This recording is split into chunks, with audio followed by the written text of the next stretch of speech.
माया छाया एक सी, बिरला जाने कोई।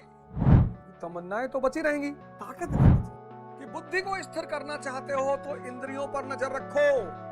बुद्धि और इंद्रियां जुड़ी हुई हैं। ये तन विष की बेलरी, आंख, नाक, कान, जीभ, ये सब भाग रही माया की तरफ। ब्लू फिल्म दिखवा दो, 3-3 दिन बिना आंख बंद किए लोग बैठे रहेंगे। 3-3 दिन इस जगह तो भैया 10 मिनट बैठ के योग कर लो। नहीं आज मौसम नहीं ठीक है, पानी गिर रहा है। तो हर महीने मुझे 5 लाख रुपए दे दिया करो खर्चे के लिए। तुम स्त्री को भोगना छोड़ दो, वो तुम्हारा शोषण बंद कर देगी, गारंटीड। जाओ पढ़ाओ, अपनी वाणी का समाज के कल्याण के लिए उपयोग करो।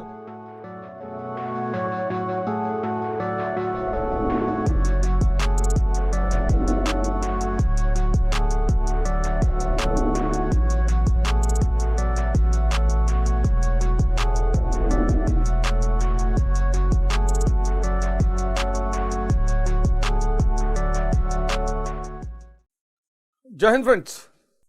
आज ये जितने भी लोग परेशान हैं वो सिर्फ इसलिए परेशान हैं क्योंकि धर्म को विज्ञान के रूप में नहीं समझ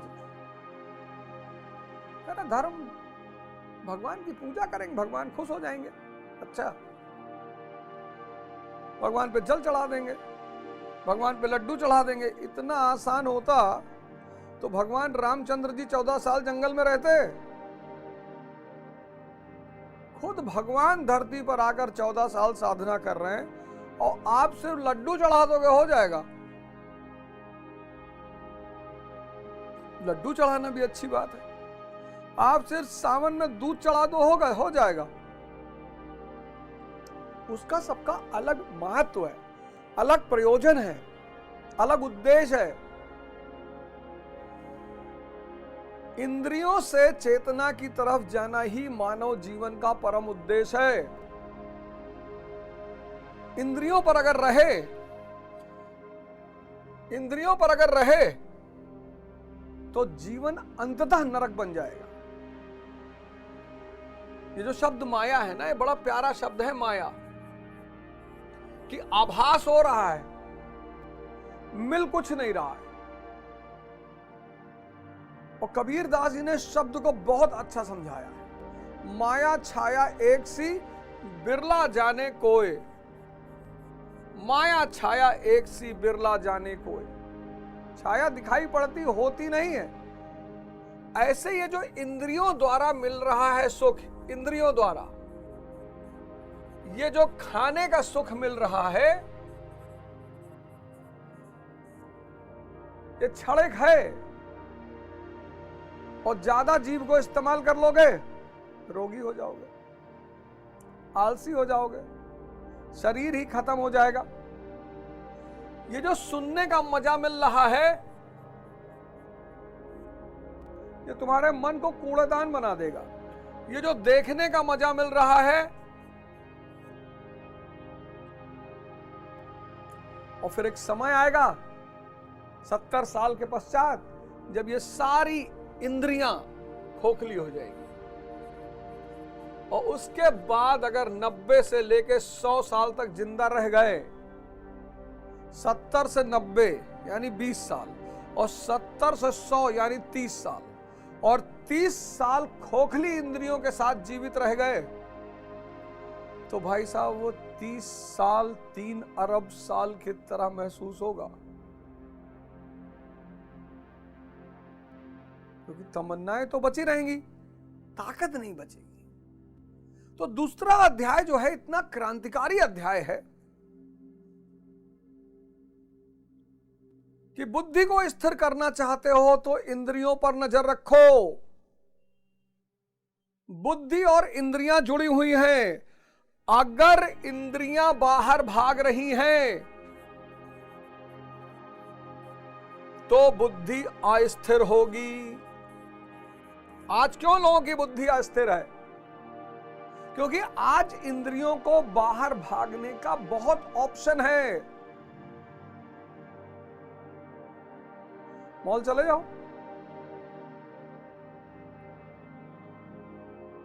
मॉल चले जाओ,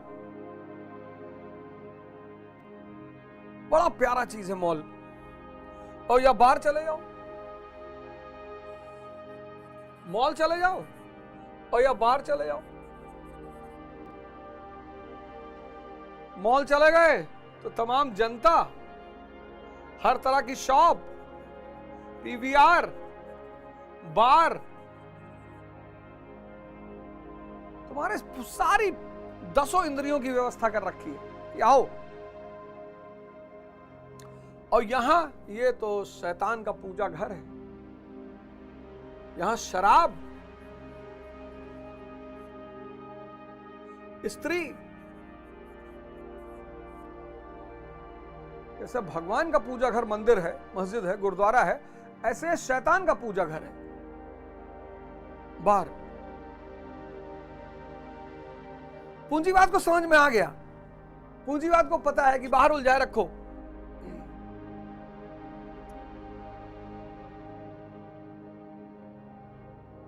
अगर तुम चाहते हो कि इंद्रियां अंदर की तरफ बहें तो तुमको इष्ट चिंतन करना पड़ेगा।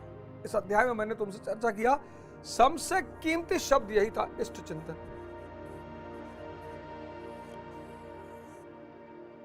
भगवान चिंतन नहीं लिखा है, इष्ट। तुम्हारा प्रिय, तुम्हारा गुरु, गुरु यानी भगवान, भगवान यानी ऊर्जा। और जैसे ही तुम गुरु का स्मरण करोगे, वो जो इंद्रिय तुम्हारी भाग रही बाहर की तरफ, माया खींच रही है, और माया की अपनी शक्ति है, और तुम हो कमजोर। इस सिद्धांत को समझो। अब अवध, अब इसकी सारी इंद्रियां बाहर भाग रही माया की तरफ, और यह बेचारा कमजोर आदमी ये असहाय होकर देख रहा है।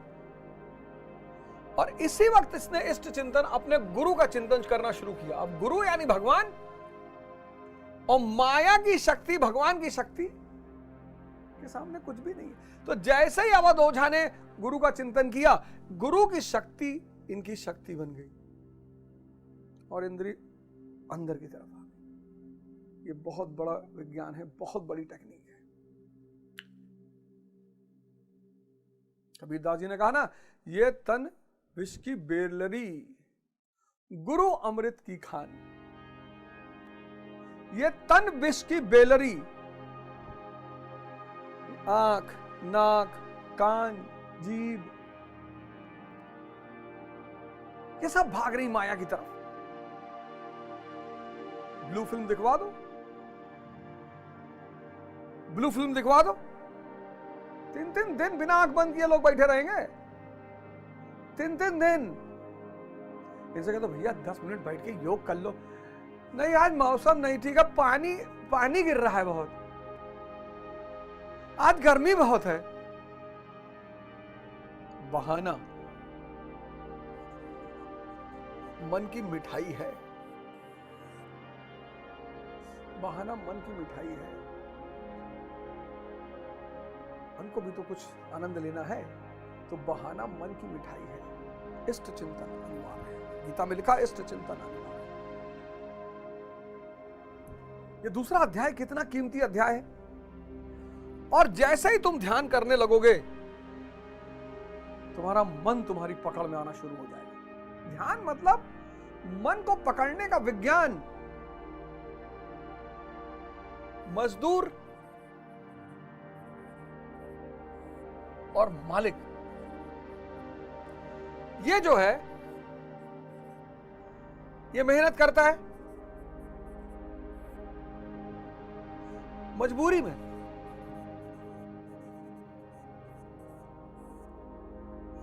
इसलिए क्या है, मजदूर है। जो मेहनत मजबूरी में करे वो मजदूर, और ये मालिक, ये मेहनत नहीं करता, ये मौज करता है। किसमें? मस्ती में। और ये क्या है? मालिक। कभी तुमने अगर मकान बनवाया हो तो जो काम करने वाले नौकर होते पूछते रहते, भैया क्या बच गया भैया? 4:30, आधा घंटा बचा है। क्या बच गया भैया? 4:45, 15 मिनट बचा है।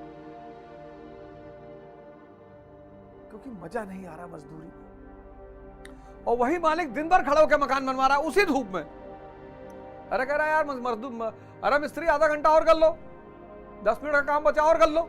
इसको मजा आ रहा है अपना मकान बनवाने में, इसके लिए मजदूरी है, मजबूरी है। अगर किसी काम में सफलता चाहते हो, उस काम को अपनी मौज बना लो।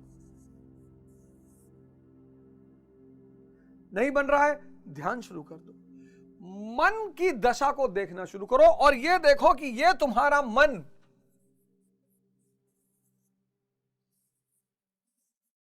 फिल्म देखने के लिए 24 घंटे तैयार,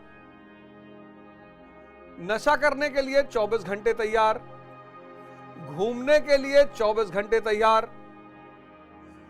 गर्लफ्रेंड से मिलने के लिए 28 घंटे तैयार, 4 घंटे नींद में भी तैयार रहता। यहां कोई बहाना नहीं बनाता, यहां कोई बहाना ही नहीं। और अगर ये सब फ्री का मिल रहा हो तब तो और, अरे फिर तो सोने पे सुहागा। किसके तो भेज हमारा काम करा दो, टाइम नहीं है यार, बहुत बिजी चल रहे हैं आजकल भैया। गोवा चलोगे? पैसा नहीं है, अरे हम देंगे ना सारा पैसा। हाँ चले चले अकेले, अब आपके साथ रहेंगे, थोड़ा ज्ञान ही मिलेगा। इससे कहो ध्यान करना है, ये बहाना बनाएगा। इससे कहो योग करना, ये बहाना बनाएगा। इससे कहो पढ़ना है, ये बहाना बनाएगा। इससे कहो सेवा करनी, ये बहाना बनाएगा। इन सारे कामों के लिए ये बहाना बनाएगा।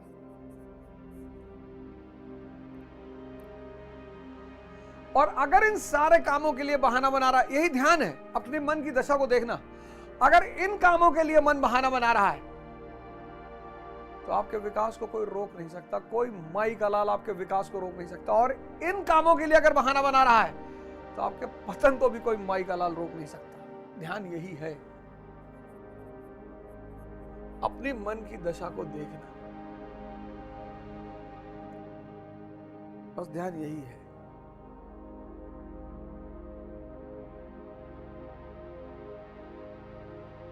और कुछ भी नहीं है।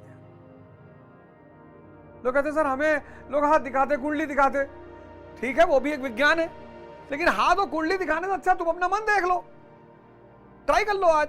अगर तुम्हारा मन इन चीजों के लिए बहाना बनाता है और इसमें अपने आप लगा हुआ है तो तुमको सफल होने से कोई रोक नहीं सकता। और अगर तुम्हारा मन इन चीजों के लिए बहाना बनाता है और यहां अपने आप लगा हुआ है तो तुम्हारे पतन को कोई रोक नहीं सकता। इसमें इतना मेहनत करने की क्या बात है? इष्ट चिंतन अनिवार्य है। योग साधना रहित व्यक्ति के अंदर भाव नहीं होगा, भाव नहीं होगा तो शांति नहीं होगी, शांति नहीं होगी सुख नहीं होगा, सुमरन नहीं चलेगा। निशा रात्रि संसारी के लिए, परमात्मा, क्योंकि परमात्मा के बारे में उसे कोई सूचना नहीं मिल रही, हो भी नहीं और हर जगह हो, तो परमात्मा संसारी के लिए निशा है। और इंद्रिय सुख सन्यासी के लिए निशा है। वो जानता है कि कुछ भी नहीं है, यह क्षणिक विचार शून्यता है। हर सुख, सुख का मतलब ही है क्षणिक विचार शून्यता। ये आप ही के अंदर है। सुख का मतलब ही है क्षणिक विचार शून्यता।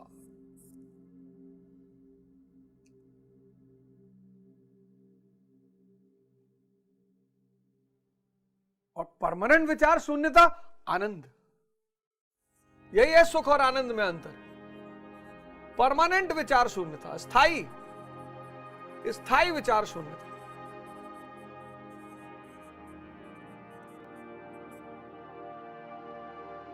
इंद्रियां बाहर भागेंगी, बुद्धि विचलित रहेगी। अब इंद्रियों को अंदर बुलाना है तो माया की शक्ति है, तो बिना शक्ति को पाए माया की शक्ति से निपट नहीं पाओगे, तो इष्ट पकड़ लो, गुरु पकड़ लो। इसीलिए इस देश ने गुरु को अपरिहार्य कहा। इसीलिए इस देश में गुरु भगवान है कि जीवन शुरू होगा किस पे? माया पे। और 20 साल तक माया पे जियोगे, 20 साल तक माया से जीने की आदत बन जाएगी। माया से लगाओ, अच्छा भोजन, स्त्री, पुरुष।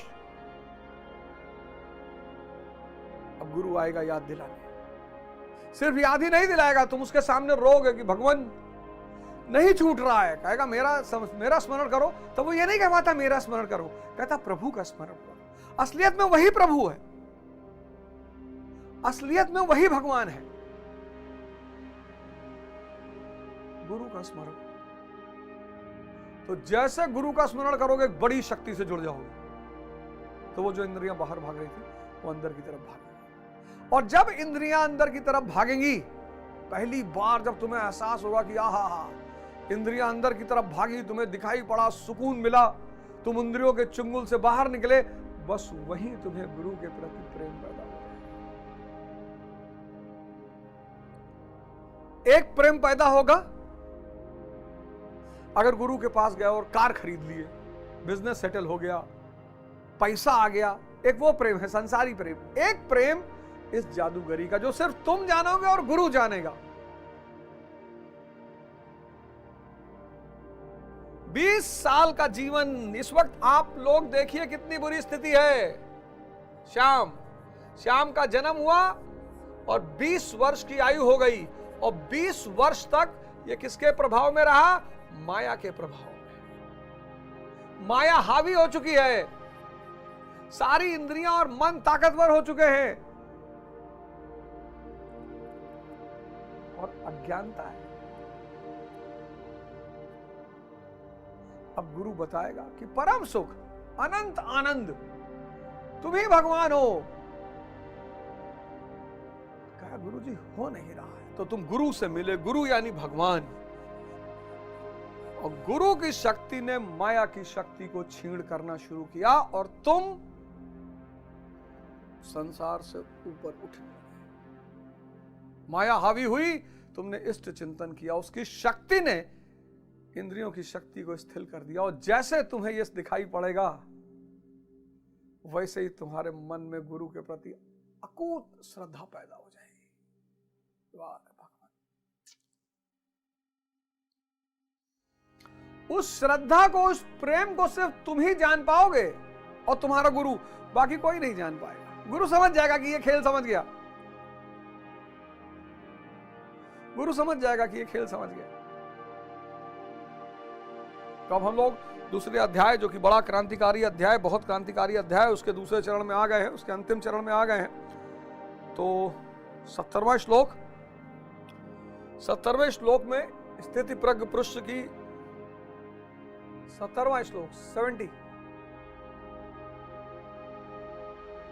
बड़ा प्यारा श्लोक है 70वां 70।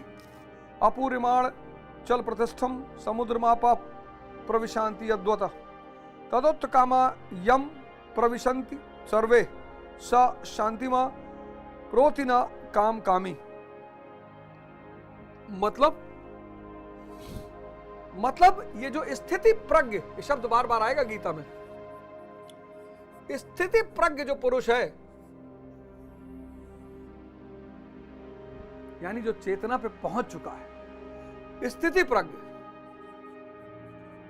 चेतना पर पहुंच जो चुका है, जो बुद्ध बन चुका है, सिद्धार्थ से बुद्ध की यात्रा जो पूरी हो चुकी है। जैसे सब ओर से परिपूर्ण अचल प्रतिष्ठा वाले समुद्र में नदियों के जल उसको चलायमान न करते हुए बड़े वेग से उसमें समा जाते हैं, ठीक वैसे ही परमात्मा में स्थित प्रज्ञ पुरुष में संपूर्ण भोग उपकार उत्पन्न किए बिना समा जाते हैं। भोग, अब इस व्यक्ति के अंदर भोग विकार नहीं है, क्योंकि भोग किस लिए चाहिए था? सुख के लिए। सुख क्या है? क्षणिक विचार शून्यता। इसको क्या मिल गया? अब ये आनंद की स्थिति में आ गया, स्थायी विचार शून्यता। अब रोल्स रॉयस की स्थिति में आ गया ये। तुम्हें काम करना, अब की बार जब तुम्हारी नजर किसी स्त्री पर जाए, गौर करना क्यों अच्छा लग रहा है। तुम विचार शून्य हो गए उस क्षण में। तुमने किसी स्त्री का हाथ पकड़ा और कहीं कोने में बैठे हो, तुम देखना गौर से, तुम विचार शून्य हो गए हो। व्यक्ति जितनी देर तक सिगरेट पीता है वो विचार शून्य हो जाता है।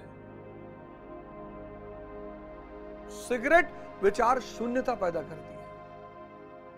इसलिए जिसको बहुत एंजाइटी होती है वो चेन स्मोकर होते हैं। सारा ध्यान व्यक्ति के धुएं पे होता है। धुआं खींचा, फिर नाक, कान, आंख, कभी सर के ऊपर से, कभी गोला बनाना, गोला वो जो सर्किल बनाते हैं वो सब ध्यान की प्रक्रियाएं हैं। वरना आप सोचो, जिसमें ना प्रोटीन, ना कार्बोहाइड्रेट, ना कैल्शियम, ना मैग्नीशियम, कुछ भी नहीं है। फोटो बना है, नीचे लिखा है कैंसर हो जाएगा। कैंसर का पेशेंट नरक में रहता है। कैंसर का पेशेंट नरक में रहता है। और कैंसर का पेशेंट भी ठीक हो सकता है, बशर्ते कैंसर का पेशेंट भी ठीक हो सकता है। कैंसर अगर घात लाइलाज बीमारी होती तो कोई नहीं बचता। सिद्धू की पत्नी कैसे बच गई? सिद्धू की पत्नी कैसे बच गई? चलो एक अपवाद हो सकता है। युवराज सिंह कैसे बच गए? संजय दत्त कैसे बच गए? सोनाली बेंद्रे कैसे बच गई? ऐसे मैं आपको 50 नाम गिना सकता हूं। 50 लोग अपवाद नहीं होते। कैंसर के पेशेंट को दो चीजें चाहिए होती है। एक बहुत शानदार वातावरण, तुलसी के आयुर्वेदिक सिस्टम, तुलसी, नीम वगैरह, और नीम के पेड़ के नीचे बैठकर 1 घंटा प्राणायाम। इमली का नहीं तो चाहिए दिन में मर जाएगा। नीम के पेड़ के नीचे, नीम के पेड़ के नीचे सुबह सुबह 5 से 6 1 घंटा प्राणायाम। भाई साहब, वो जो ऑक्सीजन अंदर जाएगी ना, वो कीमोथेरेपी का बाप होगी।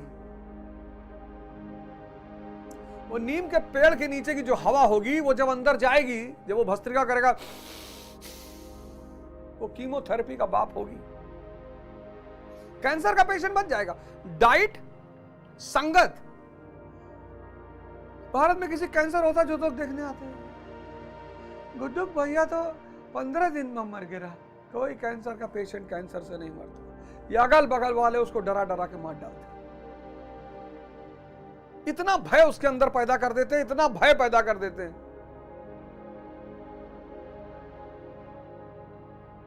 ध्यान, ज्ञान और आयुर्वेद, ये 3 चीज कैंसर का इलाज है। और कैंसर का पेशेंट सिर्फ शरीर से लड़ता है, उसको पता ही नहीं उसके पास 2 शक्तियां और हैं। जब भी आप किसी बीमारी से लड़ें, आप एक ही शक्ति से क्यों लड़ते हैं? आप बीमारी आपके शरीर को हुई, अब 2 शक्तियां आपके पास और है। मन की शक्ति, तुरंत मन को एक्टिवेट कर। ध्यान का मतलब क्या कि मन को ताकतवर बनाइए। जितने लोग उस बीमारी से ठीक हुए सबकी फोटो लगाइए और सुबह दोपहर शाम उनको देखिए। जो भी कैंसर के पेशेंट हैं, वो जितने भी कैंसर के पेशेंट ठीक हुए हैं कैंसर की, सबकी फोटो लगा लीजिए। सुबह दोपहर शाम उनको देखिए। और जो भी आके आपसे कहे गुड्डू भैया मर गया, रहा, पटक के 50 डंडा मारिए उसको। अपने मन को मजबूत कराइए। ध्यान है, योग करिए, नीम के पेड़ के नीचे बैठकर तुलसी का काढ़ा पीजिए। जो बहुत सारे नेचुरोपैथ डॉक्टर आपको बता रहे हैं, उन दवाइयों का सेवन करिए, आप बच जाएंगे। आप बच जाएंगे। हमारे यहां, हमारी सोसाइटी में बलराज सिंह जी रहते हैं, 30 कीमो ले चुके हैं। 30 आज सुबह मिले मुझे। अरे बोले भाई साहब क्या बात करते हो, कैंसर की मजाल है, हमें कुछ कर ले। 30 कीमो ले चुके हैं। 30।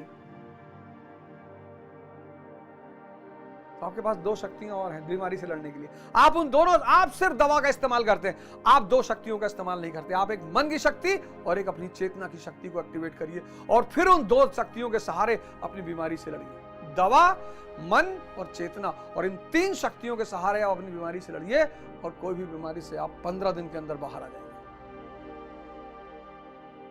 तो पहला क्वालिटी क्या है? स्थिति परक, भोग विकार से मुक्त। सुख चाहिए नहीं उसको, उसको मारुति 800 चाहिए नहीं, उसको रोल्स रॉयस मिल गई है। लोग कहते हैं बहुत त्यागी है, बुद्ध बेचारे बहुत त्यागी है, महावीर बहुत त्यागी है। कोई त्याग नहीं किया, तुम देख ही नहीं पा रहे उनको मिला क्या। तुमको अगर दिखाई पड़ जाए कि उनको क्या मिला है, तो तुम्हें पता चलेगा उनसे बड़ा कोई भोगी नहीं है। उनका भोग दूसरे पे डिपेंड नहीं, पत्नी नहीं चाहिए, कार नहीं, कुछ चाहिए, आनंद स्वरूप में आ गए अपने। फिर तो जैसे नदियां आके समंदर में समा जाती हैं, बिना समंदर के वेग को बढ़ाए, ऐसे ये सारी इंद्रियां उस जागृत पुरुष के अंदर आके समा जाती हैं। ऐसा पुरुष परम शांति को प्राप्त होता है, ना कि भोगों को चाहने वाला। स्वाभाविक सी बात है, सारी अशांति क्या है? बाहर भागने में।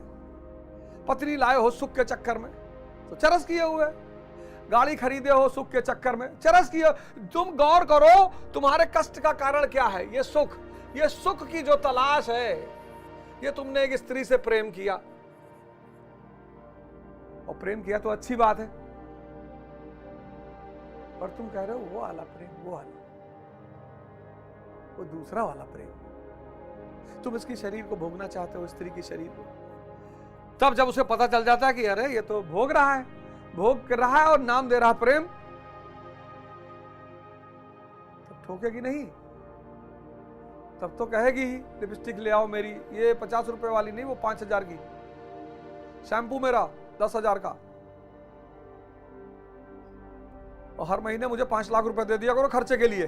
तुम स्त्री को भोगना छोड़ दो, वो तुम्हारा शोषण बंद कर देगी, गारंटीड। तुम गाड़ी ले आए मर्सिडीज, तुम्हारा काम स्विफ्ट से भी चल सकता था, तुम मर्सिडीज ले आए। अब इसका मेंटेनेंस 1 लीटर में 5 किलोमीटर चलेगी।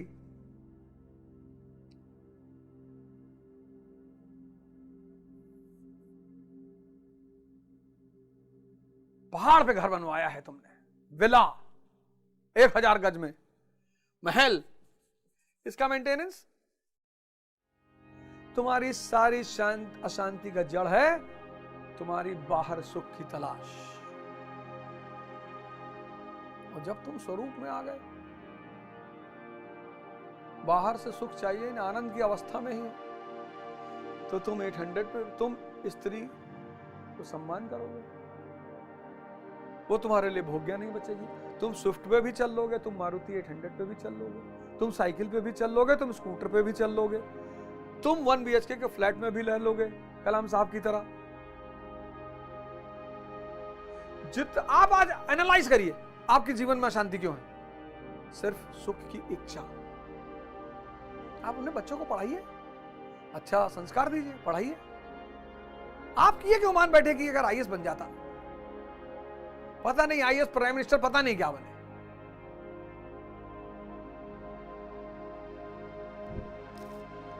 भयंकर वेग से बहने वाली सहस्त्रों नदियों के स्रोत फसल को नष्ट करते हुए, हत्याएं करते हुए, नगरों को डुबोते हुए, हाहाकार मचाते हुए बड़े वेग से समुद्र में गिरते हैं, किंतु समुद्र को ना 1 इंच ऊपर उठा पाते और ना गिरा ही पाते, बल्कि उसी में समाहित हो जाते हैं।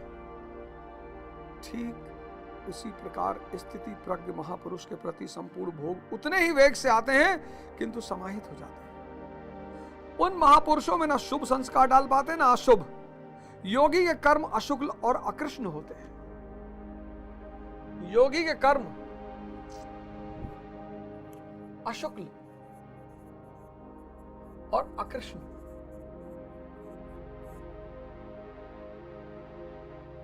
अशुक्ल और कृष्ण चित है ही नहीं। संस्कार कहां पड़ेगा?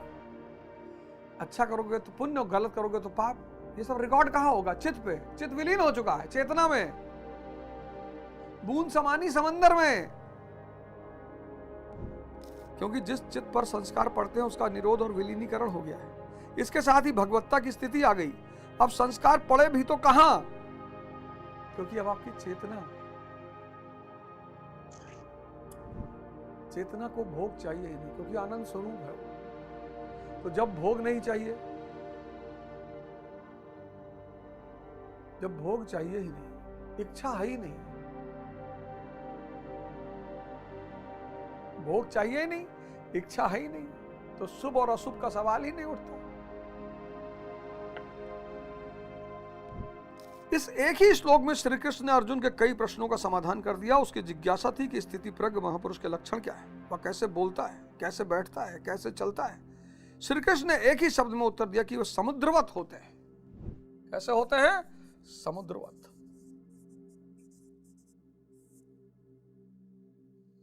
सब नदियां उनमें समा चुकी होती हैं।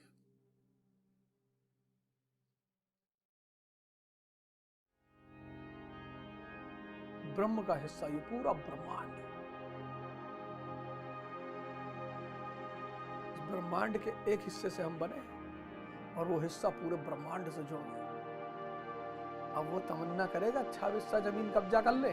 सोचो, जिसके जो पूरे ब्रह्मांड का मालिक हो, समुद्रवत हो जाते हैं, उनके लिए विधि निषेध नहीं होता। अब कोई कानून नहीं, कानून बना ही है इंसान के मन की वजह से। जानवर 12 महीने सेक्स नहीं करते, उनके यहां कोई कानून नहीं है। जानवर सूरज डूबा सो गए, पक्षी सूरज डूबा सो गए। आदमी जब से लाइट की खोज हुई है, रात भर जागता है, दिन भर सोता है।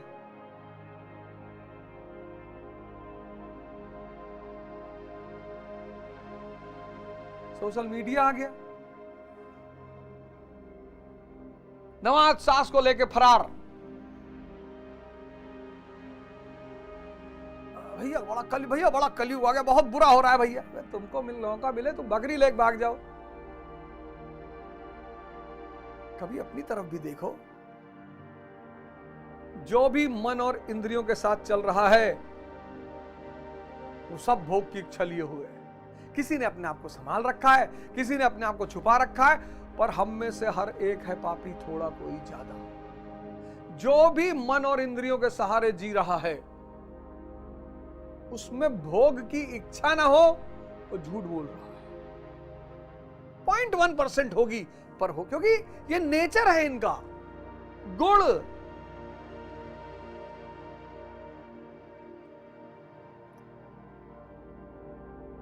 इसलिए जो अपने मन को ढाल लेते हैं ना, संस्कारी हो जाते हैं, आमतौर पर पाखंडी होते हैं। समाज के लिए एक शब्द है संस्कारी। बहुत संस्कारी बच्चा है। बड़े बड़े संस्कारी बच्चों को मैंने देखा अपने हॉस्टल में, अपने जीवन में। अपने माँ बाप के सामने तो वो इतने अच्छे लाल थे, उनके पेरेंट्स जब हमारे सामने बैठे कहे हमारे बच्चे को देखो, मैं मन में सोचूं कि देख रहा हूं तुम्हारे बच्चे को। उन संस्कारी लड़कों ने, लड़कियों ने जो जो कमाल ढाए दुनिया में,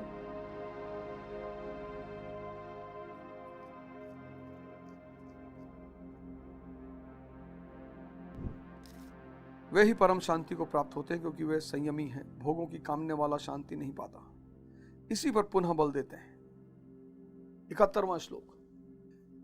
विहाय कामन्य सर्वान् पुंसरति निष्पृह निर्ममो निरंकार स शांतिमधि गच्छति।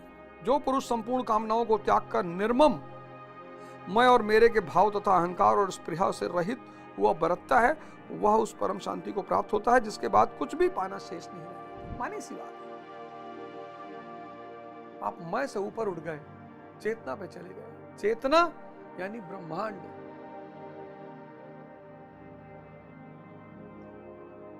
और जिसके पास ब्रह्मांड आ गया, आप सोच के देखो, बुद्ध आपको बाहर से देखने में लगता है सन्यासी, त्यागी, सरल, लेकिन जिस दिन आप ध्यान की दुनिया में उतरोगे, आपको बड़ी हंसी आएगी। ये धीरू भाई अंबानी जी तो बहुत बड़े बिजनेसमैन थे। उनके बेटे जो हैं मुकेश अंबानी जी, ये एलन मस्क। संसारी की आंखें सतही होती है। आपको ये लोग धनी दिखाई पड़ते होंगे, मुझे तो परम धनी दिखाई पड़ते हैं भगवान बुद्ध, भगवान महावीर, कबीर दास जी, गुरु नानक देव जी, ब्रह्मांड। लेकिन उसके लिए इस आंख का खुलना जरूरी है, और ये आंख खुलेगी ही ध्यान करने से। ऐसा 72वां लास्ट श्लोक। ऐसा ब्राह्मी स्थिति पार्थ नैनाम प्राप्य विमुहति स्थित श्यामंत काले आप ब्रह्म निर्वाण मृक्षति। पार्थ, उपयुक्त स्थित ब्रह्म को प्राप्त हुए पुरुष की स्थिति है। समुद्रवत उन महापुरुष में विषय इंद्रियों की तरह समा जाते हैं।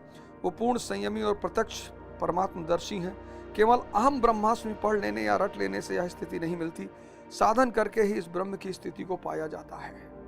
ऐसा महापुरुष ब्रह्मनिष्ठ में स्थित रहते हुए मानव शरीर के अंतकाल में भी ब्रह्मनाद को ही प्राप्त होता है।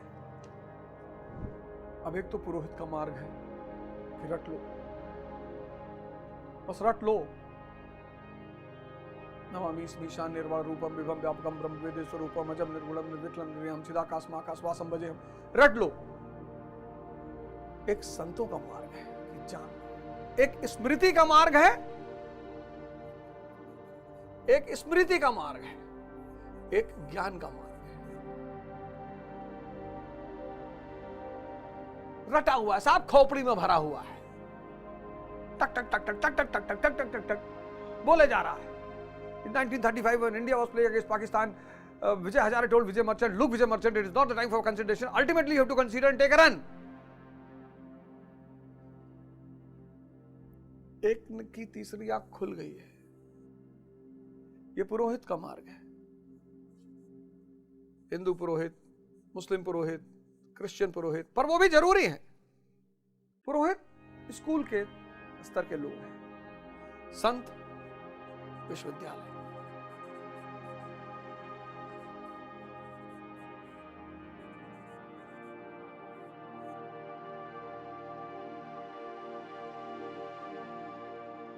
यह भी जरूरी है, समाज में बहुत जरूरी है।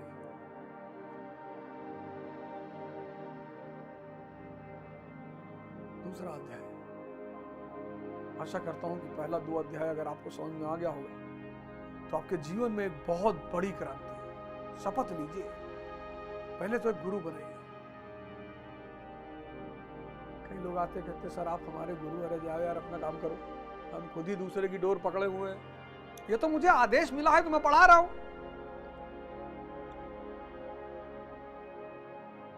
बहुत सारे लोग आए मिलने के लिए, ये तो मैं आदेश का पालन कर रहा हूं। ये तो उस परम सत्ता मेरे गुरु का आदेश है, जाओ पढ़ाओ, अपनी वाणी का समाज के कल्याण के लिए उपयोग करो, और यही तुम्हारी सेवा है। ये मैं सेवा कर रहा हूं, ये मेरी सेवा का हिस्सा है।